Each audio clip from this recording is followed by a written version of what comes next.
Estou com o Dr. Francisco Gil White, o Rabino Natan de Caber. Estivemos com o presidente Javier Milei há alguns minutos e Milei disse algo que eu quero perguntar para eles porque pode ser contraditório.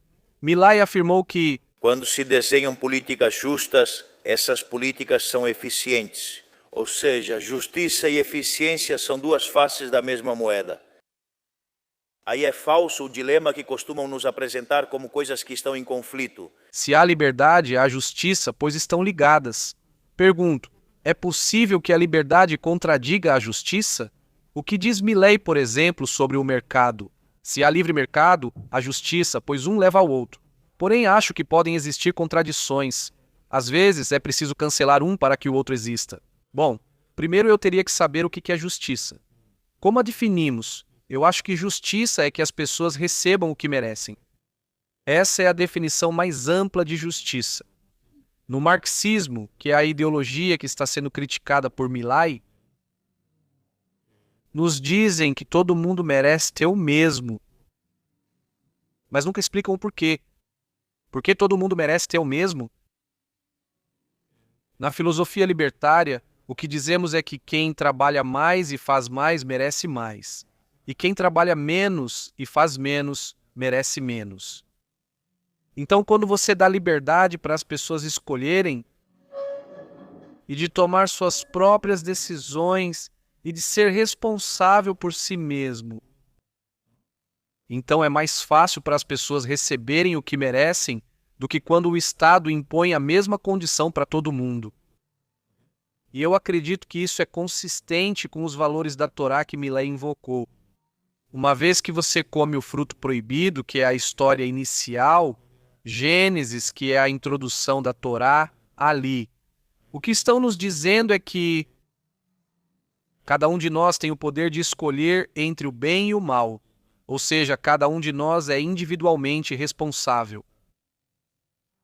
E isso quer dizer que as decisões que você tomar são sua culpa ou são seu mérito. E as consequências você merece. ¿No? Ahora, Claro, é possível que algo aconteça com você sem que mereça. Ou seja, que alguém à força imponha a você um resultado que não tem nada a ver com o que você decide para si mesmo. Isso também pode acontecer, e isso é uma injustiça. Mas aí temos o Rabino Gidel, o velho, que nos deu o marco central para o comportamento humano baseado na Torá. Ele nos disse: o que você odeia, não faça ao seu próximo. Não se imponha sobre o próximo. E adivinha? Esse é o princípio básico do libertarianismo defendido por Milei. Se o que você odeia, você não faz ao seu próximo. Esse é o princípio da não agressão. E o libertarianismo está baseado no princípio da não agressão. Então, se combinarmos duas coisas, o princípio da não agressão e o princípio da responsabilidade individual, que é comer o fruto proibido, daí em diante você é individualmente responsável. E você é responsável pelo quê? Por não agredir o próximo. Você é responsável por isso. A ética serve para não agredir o próximo. Então, eu acredito que essa liberdade é sinônimo de justiça. Porque quando você usa sua liberdade para proteger o seu próximo, você está sendo justo. Quando você usa sua liberdade para agredir o seu próximo, você está sendo injusto. Então, sim, precisamos de tribunais, obviamente. Precisamos de um sistema de leis para corrigir quando as pessoas usam sua liberdade para agredir o próximo. Tem que haver uma correção para restaurar o próximo e punir quem o agrediu. Eu não vejo nenhuma contradição. Mas existe sim uma liberdade que causa injustiça. Claro, claro. Mas o princípio da justiça não está em conflito com o princípio da liberdade. Isso não vai acontecer. Ok. Não, mas talvez para mim eu começo um pouco mais pela justiça. Para mim, a justiça é diretamente baseada no que é um código que se aplica ao que seria a moral, que é que todas as ações não são iguais. Então, o princípio da moral é que a ação de atender o telefone não é a mesma coisa que bater em alguém no rosto. Ou seja, cada ação tem seu próprio peso. Então, se nós dizemos, como Milei está argumentando, que é necessário que essa lei seja divina, ele baseia tudo em uma base que é judaico-cristã, a Bíblia. Então, isso é o que tem que unir o público, né, o civil. Então, a partir daí, tem que haver liberdade. A liberdade começa quando há um mandamento no Gan Éden, no Jardim do Éden. Deus deu liberdade ao homem no momento em que lhe deu liberdade de decisão, ao dizer que isto sim, este ato é permitido e este não. Isso é o que dá liberdade ao homem. Então, para mim, se há justiça, e a justiça é divina, ou seja, está baseada nesse código de justiça, nos 10 mandamentos que o Milley também mencionou. Então, para mim, isso tem que dar liberdade ao homem, porque ele vai saber exatamente o que fazer e o que não fazer. E com base nesse cumprimento ou na falta dele, então vai se aplicar, digamos, vai dar liberdade ou pleno uso da sua liberdade. Livre-arbítrio aos cidadãos e vai privar da liberdade aqueles que não sabem utilizá-la, sua responsabilidade. Embora na Torá não se privasse da liberdade. Sim, era mais assim que se pensava. Ele chama de base porque define o que é certo e errado, e você já sabe disso.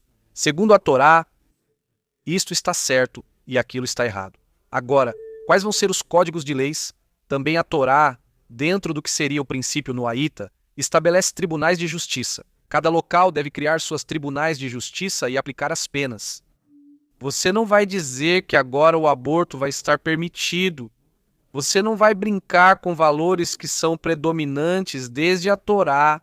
A Torá já te marcou o caminho, então você vai fazer justiça. A Torá sim, a Torá diz, o povo judeu nasceu. Bem, o povo de Israel nasceu segundo Razá de Agaon, no momento em que recebeu o código de leis, não é? Na Torá. Então, o que acontece é que a liberdade de Pessach termina com o Monte Sinai. Ali é a culminação. Quando o ser humano sabe cumprir a lei, aí sim é realmente livre. Por isso Al-Tikra, Al-Jarut, Elal-Jarut diz, eu lhes entrego as tábuas da lei. Não leia essas tábuas como gravadas, mas sim como palavras gravadas. Ele diz Jarut. Não leia gravada, você sabe, leia libertada. Não são as tábuas da liberdade. O cumprimento te faz livre. Sobre o discurso de Milley, que ele, a partir do que chamam de 10 mandamentos, ele explica como eles são a base para que o mundo alcance um estado de abundância. E ele começa a dizer, bom, não matarás, porque a vida te leva à ordem social, não roubar, se o governo não rouba. E ele desenvolve isso lá, vocês verão. O que mais gostei foi o primeiro. Ele disse, eu sou Deus que te tirou do Egito. Não é mandamento ou proibição, e sim uma proclamação de que quem dá a liberdade é Deus, e a consequência de ter essa liberdade que Deus dá é que se faça um mundo de justiça. No judaísmo, o primeiro mandamento não é uma ordem no sentido estrito, é uma declaração. Está no livro de Shemot, ou seja, o Êxodo na Parashá Yitro, e diz, eu sou o eterno teu Deus que te tirei da terra do Egito, da casa da escravidão. Shemot 22. Deus não começa com uma proibição, começa com um ato de libertação. Ele se apresenta como aquele que quebra as correntes, como aquele que tira o homem da escravidão. Esse é o fundamento de tudo o que vem a seguir. Antes de dizer ao homem o que ele não pode fazer, Deus lhe lembra quem o libertou. A liberdade não é uma conquista humana, é um dom divino. Mas Jacó, eu aprendi com meu amigo Joel Katz, que trabalha comigo na Management of Reality, que podemos interpretar que isso sim é um mandamento. Porque quando Deus diz, eu sou o Senhor teu Deus, você pode interpretar como, eu sou o Senhor teu Deus e ponto final. Ou seja, o mandamento é, sou teu Senhor, você deve me aceitar assim. Essa é uma forma de interpretar. E sob essa interpretação, sim, é um mandamento. Mas não existe mandamento se não há um sujeito que manda. Claro, ele diz, eu sou o teu Deus. Por isso é a proclamação. Tem que haver um juiz que estabeleça a... Sim, mas eu acho que Mas é que ele é o juiz. Então, uma interpretação disso que não soa como um mandamento, né? Ou seja, não tem a forma linguística que normalmente esperamos de um mandamento. Mas ele não está te perguntando, ele está dizendo, eu sou o Senhor teu Deus. Então, você pode interpretar isso como um mandamento de aceitá-lo como seu Senhor. Ou seja, estou te ordenando a me aceitar como seu Senhor Deus. Não é? Porque ele não está te perguntando. Quero ser o Senhor, seu Deus. Não, é que a lei não pergunta. Por isso pode interpretar como mandamento de aceitar a Deus. Como seu Senhor. Eu gostei dessa interpretação, nunca tinha considerado isso. También es Y yo tenía... E eu tinha a posição contrária. Yo, no, no, Eu tinha a posição, exato. Eu tinha a mesma posição que a sua. Durante anos eu dizia, isso não é um mandamento. E ao vivo, Te convencí.